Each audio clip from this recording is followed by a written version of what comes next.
Hello students, I welcome you all to today's session. I hope all of you are doing perfect at your places. Today's topic is simple machines. Simple machines यानी कि ज्यादा complexity इसमें नहीं होती है, बहुत आसानी से आप इसे ऑपरेट कर सकते हैं. Tickle your brain to answer. You must have come across spiral staircases in buildings. What are their advantages? तो कभी आपने staircase देखा होगा, यानी कि सीढ़ियाँ बहुत सारी टाइप की होती हैं, स्ट्रेट होती हैं, राउंड होती हैं, कुछ आपकी स्पाइरल staircases होती हैं. अब स्पाइरल staircases को बनाने के क्या फायदे होते हैं वो आप इस चैप्टर में जानने वाले हैं. Simple machines. We do so many types of work at our homes as well as at our workplaces. We use different types of tools and machines to do our work easier and faster. A machine can be defined as a tool that makes our work easier in a short time with less energy. तो आप daily basis पे बहुत सारी type के काम करते हैं, अपना होमवर्क करते हैं, खाना खाते हैं, कोई भी टाइप का होमवर्क करते हैं, बहुत सारी चीज़ें होती हैं. अब आप इन सब चीज़ों में कभी कभी मशीन्स का यूज़ करते हैं सो दैट आपका काम जल्दी भी हो जाए और आसानी से हो जाए.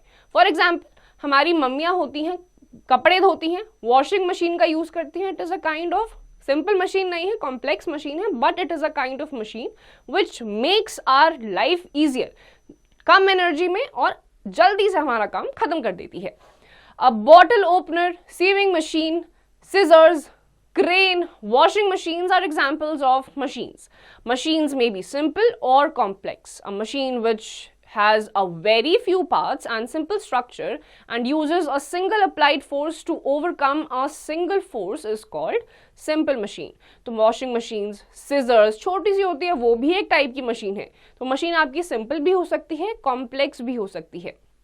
ऐसी कोई भी मशीन जो आपके काम को जल्दी कर देती है, आसान कर देती है और उसका स्ट्रक्चर भी बहुत सिंपल होता है, एक ही अप्लाइड फोर्स लगती है. जैसे सिजर आपकी हो गई, एक बार आप ऐसे करते हैं वो आपकी किसी भी पीस ऑफ पेपर को कट कर देती है, एक ही अप्लाइड फोर्स लगी. तो सिजर आपकी एक सिंपल मशीन की तरह है. A bottle opener and scissors are examples of simple machine. A machine which has many parts and are made up of two or more simple machines is called complex machine. तो simple machine के आपके example scissors हो गया, bottle opener हो गया, एक ही बार आप apply करते हैं फोर्स को, आपका बॉटल का ढक्कन खुल जाता है.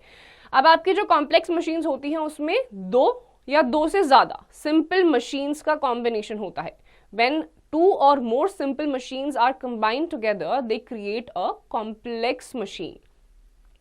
These are called compound machines. A crane, sieving machine, washing machine are examples of complex machine. अब इन complex machine को compound machines कहा जाता है. कंपाउंड मशीन का मतलब क्या होता है? कंपाउंड का मतलब होता है जब चीजों को एक साथ जोड़ा जाता है. तो अभी हमने पढ़ा था जब दो या दो से ज्यादा सिंपल मशीन्स को जोड़ा जाता है, कंपाउंड होता है इनका, उसको बोला जाता है आपकी complex machines. Types of simple machines. There are 6 main types of simple machines. First, lever. Second, pulley. Third, wheel and axe. Fourth, inclined plane. Fifth, screw. Sixth, wedge. तो 6 टाइप की आपकी सिंपल मशीन्स होती है. पहला है lever. A lever is a simple machine in the form of a rod that can turn around a fixed point. तो liver जो होता है आपकी सिंपल मशीन का टाइप है, एक रॉड के फॉर्म में होता है जो किसी भी चीज को एक फिक्स पॉइंट पे टर्न कर सकता है, यानी कि उसकी फिक्स्ड लोकेशन चेंज नहीं होगी बट घूम जाएगी. The force that you use on the liver is called the effort E and the weight that you are trying to move is called the load L. तो जो force आप apply करते हैं liver पे उसको बोलते हैं एफर्ट. E से इसको डिनोट करा जाता है. और दूसरा है आपका जो फोर्स आपने अप्लाई कर दिया है और जो वेट है जो आप ट्राई कर रहे हैं मूव करने के लिए, उसे कहते हैं लोड और उसे डिनोट करा जाता है एल से.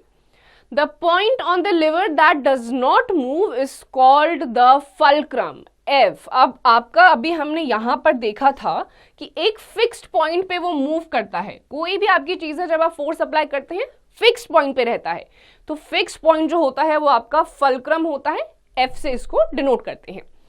Classification of levers. अब लिवर्स की भी अलग अलग टाइप की क्लासिफिकेशन होती है, कौन सी मशीन में यूज हो रहा है, किस तरीके की एक्टिविटी हो रही है.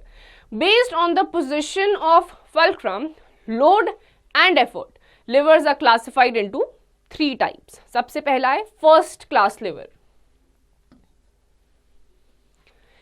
In this lever, the fulcrum is between the effort and load. तो यहां पर आपकी जिस भी मशीन पे ये लगता है, फर्स्ट क्लास लिवर में क्या होगा, आपकी एफर्ट और लोड के बीच में फल्क्रम होगा, यानी कि एफर्ट, लोड और यहां पर होगा आपका फल्क्रम, बीच में होगा. The movement of the load is in the opposite direction to the movement of the effort. तो जहां आपका एफर्ट होगा बिल्कुल उसके ऑपोजिट साइड में आपका लोड होगा. तो एफर्ट और आपका लोड ऑपोजिट डायरेक्शन में होगा. Scissors, trolley, pliers, crowbars and seesaw are examples of first class levers. तो आपके seesaw भी क्या होता है, ये आपका seesaw है, यहां पर आपका एफर्ट होगा, यहां पर लोड होगा और बीच में आपका फल्क्रम होगा. तो एफर्ट और लोड दोनों ऑपोजिट डायरेक्शन में ऑपोजिट साइड होते हैं.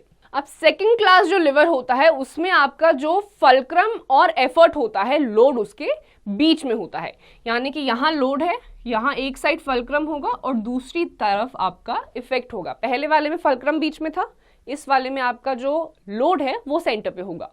The movement of the load is in the same direction as that of the effort. अब इसमें क्या होगा, आपका जो लोड है और एफर्ट सेम डायरेक्शन में जाएगा. फर्स्ट क्लास लिवर में ऑपोजिट में था, यहां पर लोड और एफर्ट सेम डायरेक्शन में होता है. Bottle openers, nut crackers and wheel barrows are examples of second class lever. तो आप बॉटल को ओपन करते हैं, उसमें आपका जो लोड होता है वो भी सेम डायरेक्शन में होता है, एफर्ट भी आपका सेम ही डायरेक्शन में होता है. Then comes your third class lever. In this lever, the effort is in between the fulcrum and the load. यानी कि fulcrum, load और बीच में आपका होता है effort. तो तीनों जगह पे आपने देखा पोजीशन सबकी चेंज हुई है. Both the effort and load are in the same direction. Second class liver की तरह थर्ड क्लास में भी आपका जो लोड है और एफर्ट है वो सेम डायरेक्शन में होगा. Tongs and fishing rods are examples of third class liver. Fishing करने के लिए आप जाते हैं, फिशिंग जैसे करते हैं आप, तो आपका जो लोड होता है और जो एफर्ट आप देते हैं वो दोनों सेम डायरेक्शन में होता है. Activity. Place your pencil box on a table. Put a long wooden or metal ruler on it. Place a load like a book on one end of the ruler. Where the ruler rests on the pencil box is the fulcrum. Keep the fulcrum close to the book and press the ruler from the other end with your hand. The book is easily lifted. तो इस activity में आपको एक pencil box रखना है आपके table पे. Table पे पेंसिल बॉक्स को रखिए, एक लंबा सा मेटल रूलर या फिर वुडन रूलर, कोई भी आप एक स्केल ले लीजिए, रूलर का मतलब होता है स्केल. फिर उसके बाद आप लोड को, जो आपका बुक है, बुक को आप प्लेस करिए आपके एक एंड ऑफ द रूलर पे, जहां पर आपका रूलर रेस्ट कर रहा है वहां पर आप अपने पेंसिल बॉक्स को रख दीजिए, वो आपका फल्क्रम है, जैसे यहाँ पे आपको दिखाई दे रहा है. जैसे ही आप एक एंड से आपके रूलर को यहां से अगर आप पुश करेंगे तो आपकी दूसरी साइड पे जो आपने बुक या ज्योमेट्री बॉक्स जो भी रखा हुआ है वो ऑटोमेटिकली लिफ्ट हो जाएगा. तो यहां पर आपका सेंटर पे फल्क्रम है. Next is your pulley. A pulley is made up of a wheel with a groove in it. तो आपका पुले क्या होता है, आपका एक व्हील होता है, उसके बाद एक ग्रूव भी होता है. ये जो है आपका, ये आपने कई बार वेल्स में भी देखा होगा जो खींचने के लिए यूज होता है. तो सेंटर पे जो आपका होता है व्हील होता है, this is a pulley. A rope passes through the groove. The pulley is used to lift or lower things. It is used to support with the load attached to one end of the rope. तो ये क्या होता है, जैसे आपका ये जो है इसकी साइड में आपको बीच में ग्रूव होगा जिसमें आपका रोप आ जाता है. फिर इसी रोप से या तो आप चीज़ों को लिफ्ट करते हैं या फिर उसको नीचे की तरफ लेके जाते हैं. जब औरतें विलेजेस में पानी निकालती हैं तो जब उनको लिफ्ट करना होता है, लिफ्ट से पहले बाल्टी को नीचे भी डालना पड़ेगा, तो वो उसी रोप में अटैच होती है बाल्टी, उसको नीचे तक लेके जाती है, खिसकाते खिसकाते इधर से नीचे जाता है और दूसरे एंड से जब ऊपर की तरफ आप पुश करेंगे तो वो ऊपर भी आ जाता है. A pulley makes our work easier by changing the direction of the force we apply, तो आप अपना जो फोर्स अप्लाई करते हैं उसके डायरेक्शन के अपोजिट ये काम करता है, हमारे काम को ईजी बना देता है.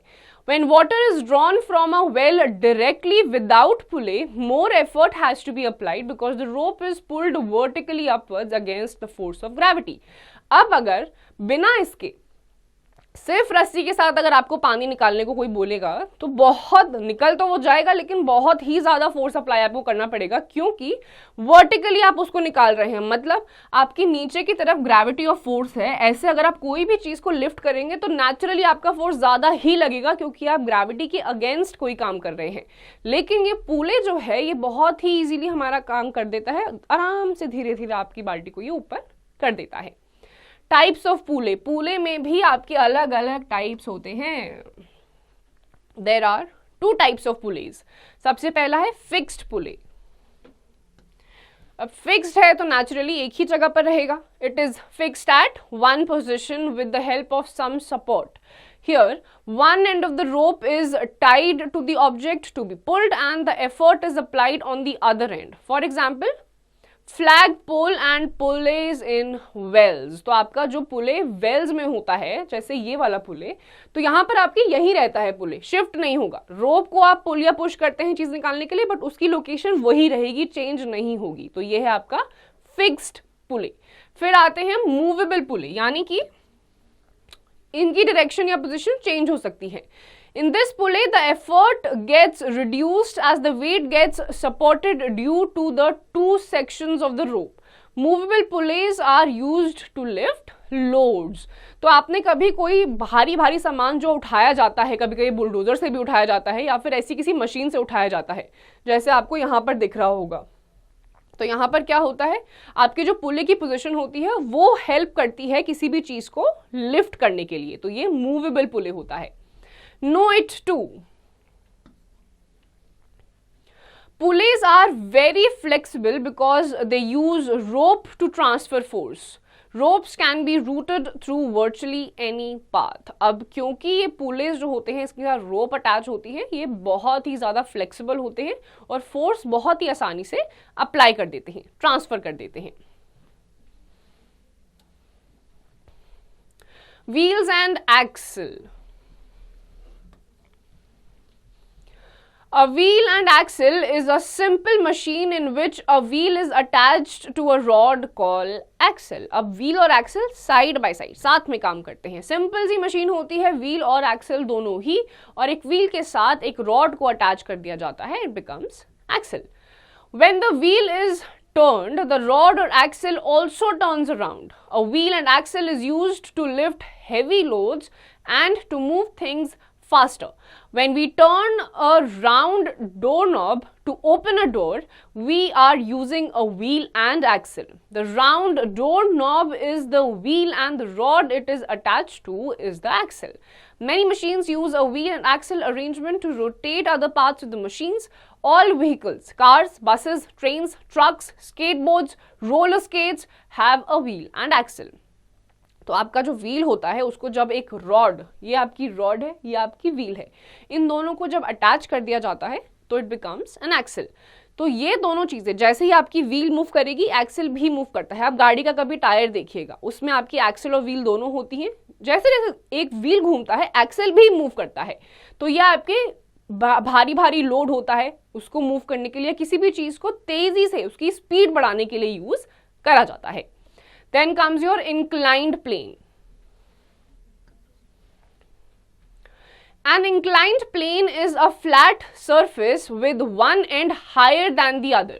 Inclined plane का मतलब क्या होगा कि एक एंड दूसरे प्लेन से थोड़ा ऊंचा होगा. जैसे आपको यहाँ पे दिख रहा है, ये लोअर है, दूसरा एंड ऊंचा है, inclined है. The inclined plane is used to help raise a body which is too heavy to lift. In this machine, a small effort is needed to raise a heavy load, but as in the lever, the effort has to travel a greater distance than the load. In hospitals and some other buildings, inclined planes called ramps are provided next to staircases. This helps in pushing up wheelchairs. तो ये क्यों use करा जाता है? भारी सामान को जब आपको एक जगह पे मूव करना होता है इंक्लाइन सरफेस पे, तो उससे जब आप उठाते भी हैं या नीचे की तरफ भी लेके जाते हैं, तो वो आपका जो फोर्स आपको ज़्यादा अप्लाई करना होता है नेचुरली, उसको थोड़ा सा कम कर देता है। हॉस्पिटल्स में आपने देखा होगा स्टेयर्स केस के साइड में रैम्प्स होते हैं, ऐसे ही रैम्प्स होते हैं, इंक्लाइंड रैम्प्स होते हैं, जो व्हील चेयर्स होती हैं उनको ले जाने या उतारने के लिए यूज करा जाता है। Screw. The screw is a simple machine used to hold things tightly together.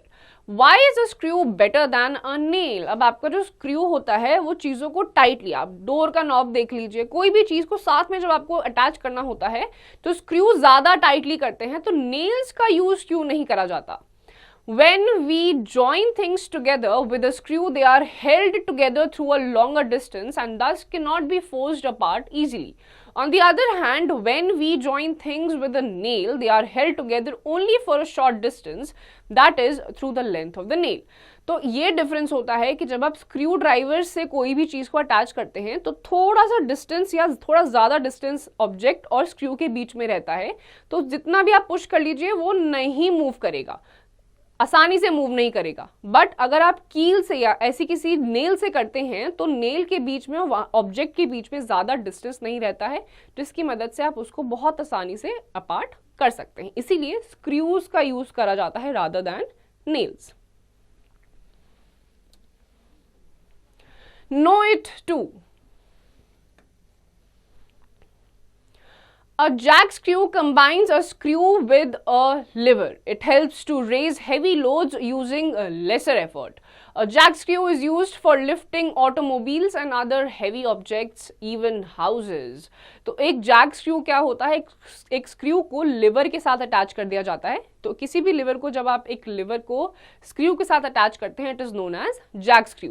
अब भारी भारी चीजें जैसे आपकी गाड़ियों को लिफ्ट करना होता है, वहां पर ये यूज होता है। इवन आपके हाउसेज को भी ये मूव कर सकता है। आपने सुना होगा एक कॉन्सेप्ट होता है कि किसी को जब शिफ्ट करना होता है बट घर वही चाहिए होता है, तो घरों को भी एज इट इज उठा के मूव कर दिया जाता है, तो वहां पर जैक स्क्रू यूज करा जाता है।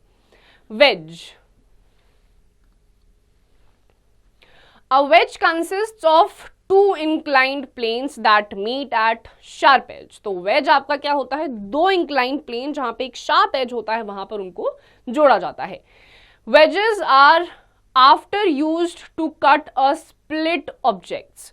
Other examples of wedges include the head of an axe, the pointed end of a needle, and the cutting edge of a knife. A wedge is probably the oldest machine used by human beings. तो आपके जो edge होते हैं, जैसे ये knife हो गया, आपके ये जो चीज़ें होती हैं, ये एक inclined plane के साथ एक sharp edge पे उनको कंबाइन कर दिया जाता है। किसी भी शार्प चीज़ को आपको जब कोई चीज़ काटनी होती है किसी ऑब्जेक्ट को, जैसे आपका एक्स का हेड हो गया, ये चीज़ नाइफ हो गई, ये सारी आपकी वेजेस के एग्जाम्पल हैं। और इनमें आपका जो टू इंक्लाइंड प्लेन्स होते हैं वो एक शार्प एज पे उनको जोड़ दिया जाता है। Activity. Make and use a pulley. You will need an empty spool of thread, cord, wire. What to do? Pass the wire through the holes in the spool and hang it up. This is your pulley. Tie it up to a suitable place. Tie the book to the cord. Pass the cord over the pulley. If you pull the cord down, the book will be lifted up.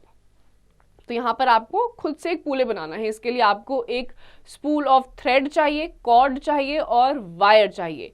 इस जो आपका empty spool है उससे आपको एक wire को insert कर देना है। दूसरी तरफ में आपको जहाँ पे भी आपको ठीक लग रहा है वहाँ पे आप इसको टांग दीजिए। आपको कॉर्ड से एक तरफ बुक रखनी है और आपका ये पुले बन जाएगा। थ्रेड को ऐसे ऐसे या कॉर्ड को ऐसे ऐसे आप पुल करेंगे तो आपका जो बुक है वो भी लिफ्ट होता रहेगा। Complex machines. Complex machines are a combination of one or more simple machines that work together. तो complex machines में आपकी दो या दो से ज़्यादा simple machines को combine कर दिया जाता है. Like when a lever and a wheel and axle are combined to form a cart. A bicycle combines the use of 2 wheels and axles is also a complex machine. तो यहाँ पर जैसे आपका बाइसिकल है, यहाँ पर भी 2 wheels and axles का यूज करा जा रहा है एक कॉम्प्लेक्स मशीन बनाने के लिए. तो जहां पर भी आपकी 2 या 2 से ज्यादा सिंपल मशीन्स को जोड़ दिया जाता है वहां पर आपकी एक कॉम्प्लेक्स मशीन बनती है. Keep in mind, simple machine, a machine that has few parts and simple structure and use a single applied force to overcome a single force. Pulley. A pulley is made up of a wheel with a groove in it. Inclined plane, a flat surface with one end higher than the other. Screw, a simple machine used to hold things tightly. तो simple machine आपकी क्या होती है, simple सा इसका structure होगा, कुछ complexity नहीं होगी और सिंगल अप्लाइड फोर्स लगेगी उसको काम करवाने के लिए. फिर आपका पुले आता है. पुले जो होता है एक व्हील से बनता है, ग्रूव अटैच होती है, रोप उसमें होता है और आसानी से आपके काम को ये सिंप्लीफाई कर देता है. इंक्लाइन प्लेन यानी कि एक एंड दूसरे एंड से ऊंचा होगा. स्क्रू, सिंपल मशीन में आपका ये सिंपल मशीन होता है और चीजों को होल्ड करने के लिए, साथ में टाइटली होल्ड करने के लिए यूज करा जाता है. Wrap it up. Simple machines help us to make our work easier. Machines may be simple or complex. A complex machine is made up of many small machines. There are 6 types of simple machines: lever, pulley, wedge, inclined plane, screw and wheel, and axle. A lever has a point of support called fulcrum, a load and an effort that makes it a simple machine. A pulley helps to lift a load upwards while the force is being applied in the downward direction. A screw has thread wound around it that help it to hold the surface firmly. A wedge is used to slice things apart. अब आपकी simple machines जो होती हैं वो आपके काम को भी आसान कर देती हैं, खुद भी सिंपल होती हैं, काम को भी आसान कर देती हैं. मशीन्स भी आपकी 2 टाइप की होती हैं, सिंपल एंड कॉम्प्लेक्स. अब सिंपल मशीन में भी आपकी 6 टाइप्स आते हैं. वो है आपके lever, pulley, wedge, incline plane, screw and wheel and axle. एक लिवर जो होता है उसका जो सपोर्ट होता है वो आपका फलक्रम होता है, लोड भी होता है उसमें, एफर्ट भी होता है, जो कि आपकी एक सिंपल मशीन का फॉर्मेशन करता है. पुले जो होता है जब ऑपोजिट डायरेक्शन में फोर्स अप्लाई करते हैं वो ऑपोजिट डायरेक्शन में आपकी चीज को, एक्टिविटी को करता है. जैसे जब आप नीचे की तरफ उसको लेकर जाते हैं तो वो आपके काम को इजी आउट कर देता है.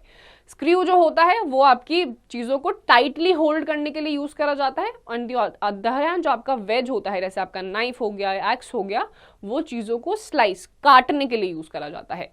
So students, with this we come to the end of this chapter. इसकी जितनी भी एक्सरसाइजेज है आप खुद से करिए.